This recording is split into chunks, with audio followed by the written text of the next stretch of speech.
Hello and God bless. Just bringing you a Bible review today. Today it is the large print, personal sized ESV Bible. It's in buffalo leather, deep brown in colour. So it comes in a white clamshell box, which we can see here. So the information that you need is on the back here.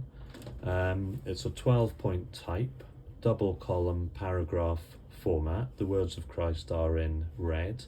It does have a concordance and it is a line matched version. No maps in this Bible. Okay, so the ISBN number, etc. is just here if you want to check that out.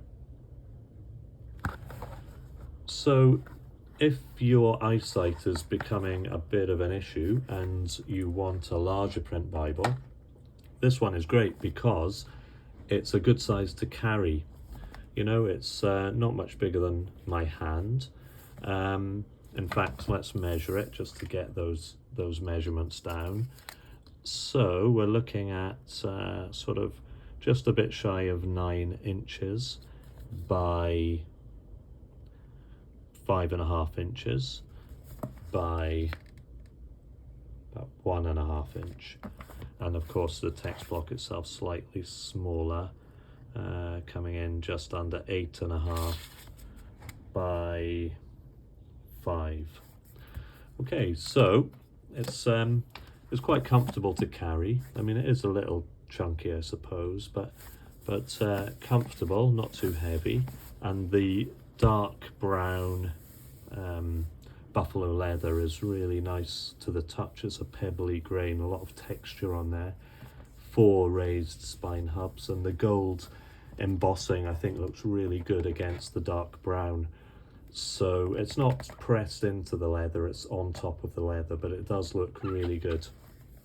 There's perimeter stitching around the outside, and when you open it up you'll see it's a vinyl paste down, so that's much better than a paper paste down, much stronger and more longer lasting. And I can see that there is reinforcement tape underneath the vinyl, so you know, without getting into the edge lined premier sort of Bible cost point, this should be sturdy and should long, you know, last a long time basically, the way it's constructed. So then you've got a bit of card before the presentation page. The usual marriages, births, adoptions, deaths, if you want to record those things in your Bible. Then we've got the title page, second title page, the copyright page, which has all the relevant information. So it's the 2016 ESV Text edition. It's printed in China by RRDS. The paper is very white. Now on just a basic iPhone that I have here, it does seem to show a lot of ghosting, show through, but to the naked eye you don't get that nearly as much as you do through the camera lens. So books in alphabetical order and the preface to the ESV. So although it may look it on camera, it's not actually something that I would say is an issue in this Bible. So it's got its features. It's good that the footnotes are present, because some Bibles seem to not include footnotes, but it's really interesting and useful information to have. And they're also a reasonable size, so you can actually read them. So you can see then in Genesis it's the double column paragraph layout. The verse numbers are really bold and large, and they are easy to spot within the text, which is good. And you do have headings throughout the text within the paragraphs. So it is a black letter text, obviously in the Old Testament, but in the New Testament the red letter comes in. The poetic books are in poetry format, which is nice and easier to read, you know. lots of space between the letters and lines. It'd be a good Bible if you wanted to underline or to highlight things, because you do have that, you know, good amount of space between the lines and between the words. Be a good one to, it sits nicely in the hand, it'd be easy to preach from this Bible. So coming into the New Testament, you see the red letter. Now, personally, I'm not a big fan of red letter, but a lot of people do like it. And this is quite a, it's not a really bold red, it's quite muted, but it is easy to read still.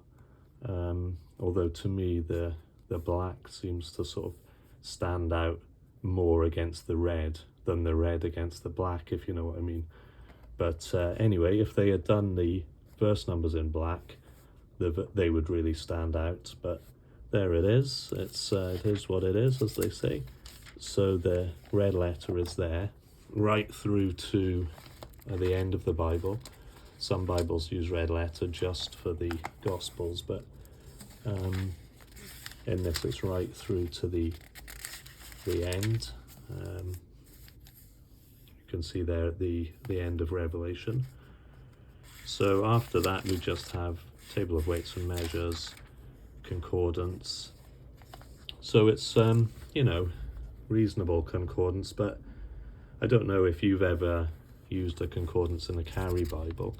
I found whenever I've sort of felt like using one, the verse I'm looking for is not so common as to be in the small concordances, and it's much quicker just to find it on your phone anyway. So personally, I'd rather Bibles were a bit thinner by omitting the concordance, but I do like to have the maps. So this Bible does not in fact have maps, has the concordance but no maps, just some cardstock followed by the paste down liner at the end. It's got just the one ribbon marker, which is thin. Does the job, you know, but there's not much more to say about it than that. So how does this compare to other Crossway Bibles? Well, this looks like a miniature version, and it is in fact the Crossway Compact Bible. One marker, all the same features. Again, it's the double column paragraph layout. It's not the same pagination, but this is a 6-point font, so it is way smaller than the Big Daddy here with the 12-point font. 12-point, 6-point. In the middle, you've got this ESV Thin Line Bible, which is the Bible I use mostly on a daily basis. So this is exactly the same footprint,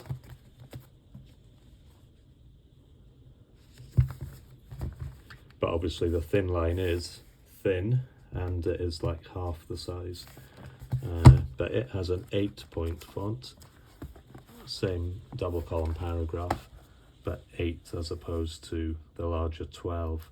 So if you're familiar with the Thin Line Bible, you know that's a good everyday carry Bible. Nice size. This is the exact same size, but obviously with the larger font you're getting sort of double the thickness. So I hope this has been helpful to you, and if you were considering purchasing one of these, I think you won't regret it. I think it is a good Bible and certainly a very clear, readable font. Okay, thanks very much. Bye now.